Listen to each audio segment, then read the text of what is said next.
Agora, o foco nós vamos dar na temática, adivinha em qual? Na aquisição da linguagem como L1 e aquisição da linguagem como L2. Primeiro, a gente vai falar sobre a questão da aquisição da linguagem como L1. O que seria essa L1?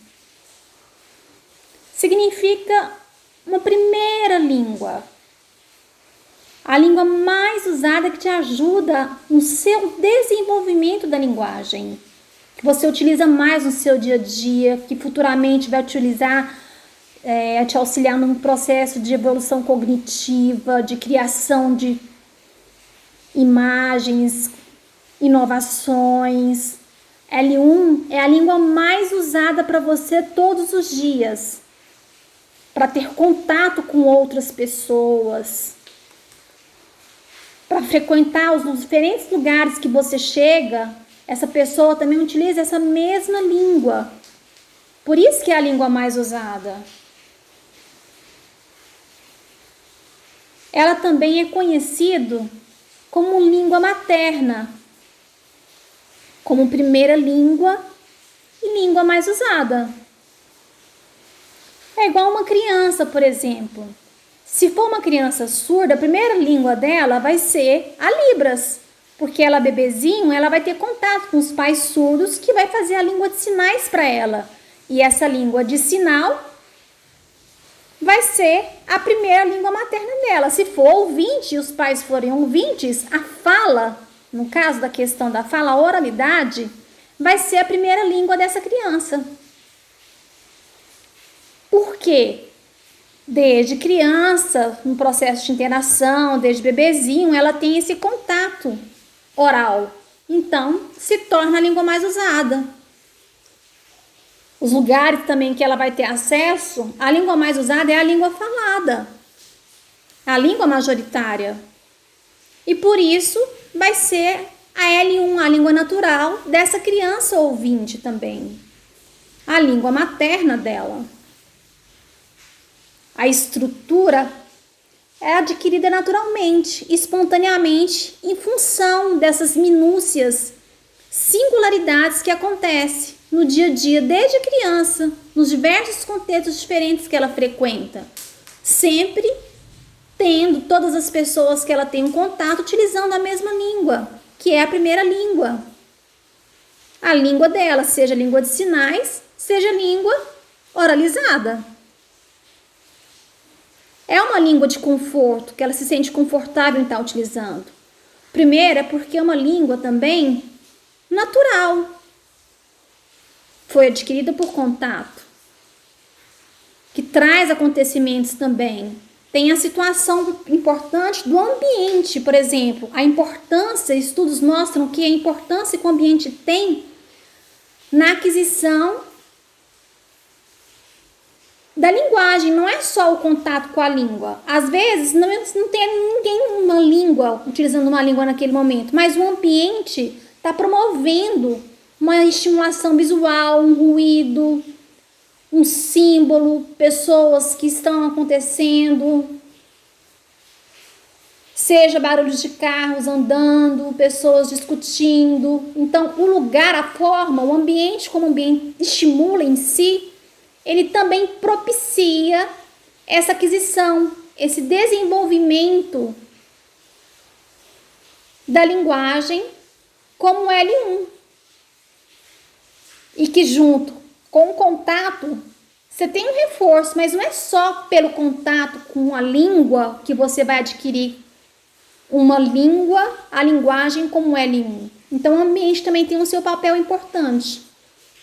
E a forma como ele é e produz o estímulo também, traz um certo conforto para ela, né, de utilizar naturalmente a sua língua, essa primeira língua, porque outras pessoas vão saber se comunicar com ela, compreendê-la, uma vez que ela já imbricou, interiorizou essa língua. A mesma forma, o surdo. que pelas questões visuais, pela percepção visual que acontece no ambiente, que é muito forte por causa da sua modalidade da Libras, no caso, que é espaço visual, o ambiente, ele tem que ter uma valorização visual muito forte para ajudar a criança a adquirir essa língua dela, que é a Libras como L1, na qual a visualidade faz parte dessa modalidade. E tem uma terceira situação também que é importante. Lembra das questões das teorias de aquisição e desenvolvimento da linguagem? A gente percebe o socio-interacionismo, a teoria de Chomsky da gramática universal, né, na qual, em um determinado lugar do cérebro, todas as estruturas gramaticais estão presentes, mas desacordadas. Então, são as diferentes perspectivas, olhares em volta de como essa L1 é adquirida. E ajuda no desenvolvimento da linguagem, desde quando você nasce até o processo adulto. Então, essa Chomsky, teoria de Chomsky, né, na qual acredita que essa estrutura está adormecida, você nasce com ela já pronta numa parte do cérebro, mas ela só vai ser acordada, utilizada de maneira correta, quando o ambiente estimula essa parte do cérebro. Aí ela começa naturalmente a utilizar a língua na estrutura certa, na estrutura correta. Consegue fazer o processo da interação. Então ela adquire singularidades nesse desenvolvimento da linguagem, desde criança até adulto. Da mesma forma, no socio-interacionismo, a criança vê o modelo do adulto e vai adquirindo autonomia, começa a criar coisas novas, não só imitando o adulto. Então a gente percebe os diferentes olhares, as diferentes perspectivas em cima dessa questão do desenvolvimento da linguagem. Como L1.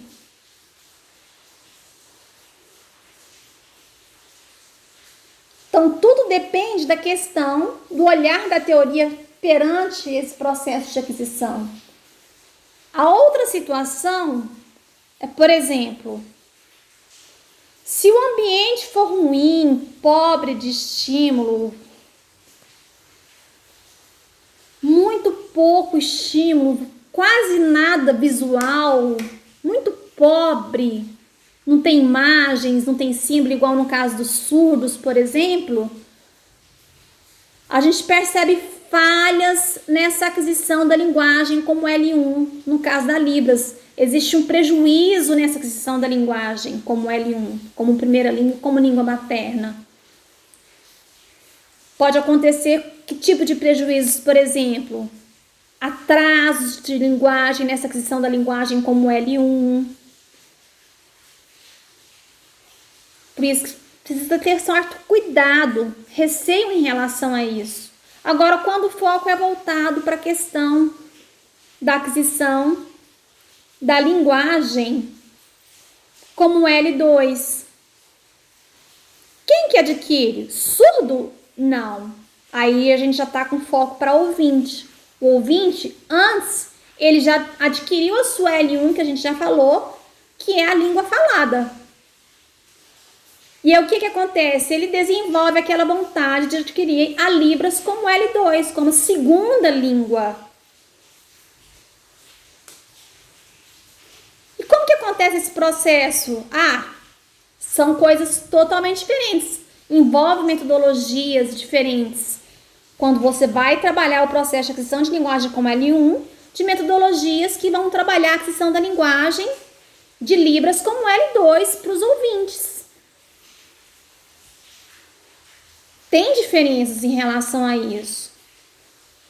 Por quê? Para o ouvinte, que tem, geralmente ele pega o modelo da sua L1, que é da língua falada, da estrutura da língua falada, e tenta transpor para compreender o processo da aquisição da língua Libras como L2. E aí ele acaba confundindo isso. Então ele vai adquirindo uma língua, a Libras L2, cheia de falhas, uma língua torta, que quase que não promove comunicação. Sem a questão também, a falta do aspecto cultural. Se o profissional que está auxiliando no processo de aquisição de L2 do ouvinte não pensar nesse aspecto cultural, aí que prejudique ainda mais esses ouvintes que querem adquirir essa língua de sinal como L2. Então, o profissional tem que ter essa sensibilidade. Ele tem que ter uma fluência, tem que ter uma competência.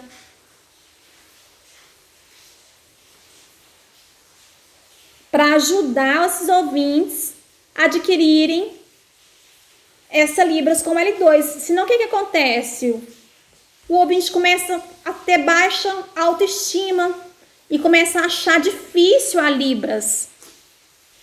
Ainda mais porque ele vai ficar dependendo, né, do conhecimento que ele tem do português. Ele vai querer entender a Libras a partir do português. Então, ele vai desenvolver uma linguagem via L2 como se fosse um português sinalizado.